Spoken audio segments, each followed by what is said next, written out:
Not too long after I uploaded my video summarizing the Polygon event, different news reports confirmed what I expected. The media warns that a complete blackout will hit Lebanon at some point. According to Google, this was the forecast a long time ago.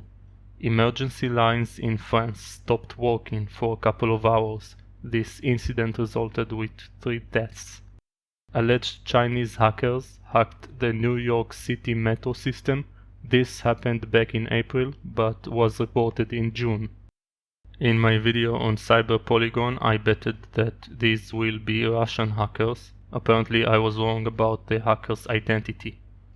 All these news articles could be real reports, but normally the media uses predictive programming in order to condition the public to accept the situation, so that it reacts more calmly the next time it happens. Overall, we see that Polygon informs us of future events, so you should expect at least some of the scenarios that are covered there to happen, and on a larger scale. The main difference between the previous crisis and the next crisis is that the last time the government relied on our cooperation. They needed us to follow the rules and pressure others to do the same. They instructed us not to shake hands, not to scratch our faces, keeping distance from others, and they told us to preach this to everyone around us. If nobody followed these instructions, there wouldn't be any crisis. This time things will happen with or without our approval, and those who weren't prepared are going to suffer.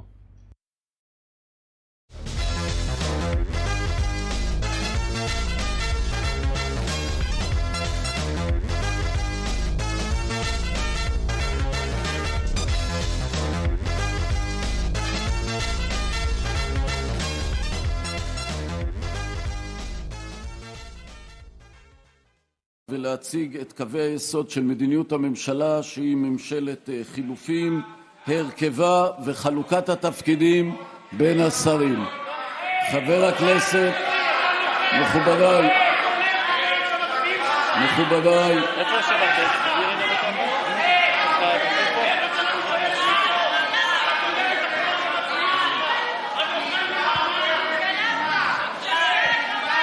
חבר הכנסת אביטול, תודה. אדוני ראש הממשלה המיועד, בבקשה. כבוד נשיא המדינה. טוב, חבר הכנסת מלכיאלי, אני קורא אותך לסדר פעם ראשונה. חברת הכנסת גולן, מספיק. בבקשה. חברת הכנסת שטרית, תודה. חבר הכנסת אשר, כל אחד יקבל הודעה אישית. אני קורא אותך פעם ראשונה לסדר, חבר הכנסת אשר, תודה. בבקשה. חבר הכנסת בן גביר, נא להוציא אותו מהאולם מיד. נא להוציא אותו מהאולם מיד. נא להוציא אותו מהאולם. נא לצאת מהאולם מיד. חבר הכנסת בן גביר, נא לצאת מהאולם מיד. נא לצאת מיד. כל אלה משימות גדולות ומורכבות. בעת הזו... השר אקוניס, מה יהיה? מה יהיה? לא, אי אפשר להפריע כל מילה, אי אפשר. טוב. השר אקוניס, מספיק. תודה, מספיק. מספיק, תודה רבה. תודה רבה.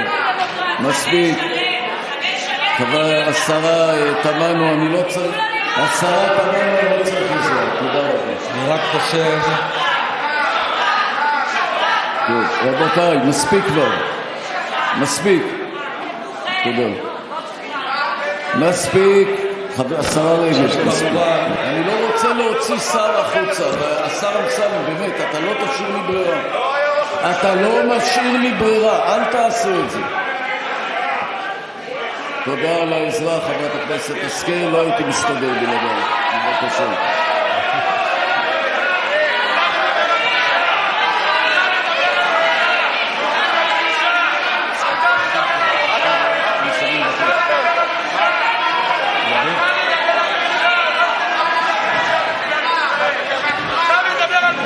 הכל בסדר. הכל בסדר. רבותיי, תודה רבה. תודה רבה על הצעקות. תודה רבה על הצעקות. תודה רבה. After more than 12 years, Israel is getting a new prime minister. Some people are happy about it, but remember the old saying, it's better to deal with the devil that you know. Since I already mentioned bad things in this video, here is a bet for you. And there's a big chance that what I say now is not going to happen, but if it does, remember where you heard it first. Here's how it goes. With the beginning of Bennett's reign as the new prime minister, a high-profile political murder with a lot of media attention will take place in Israel.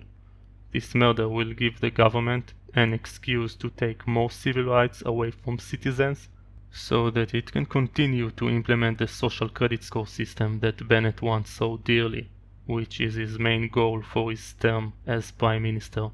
The mainstream media already uses predictive programming by discussing the option of this event taking place, reminding everyone of the last time a prime minister was murdered in Israel, and the 22nd of July was mentioned as a possible date by some conspiracy theorists.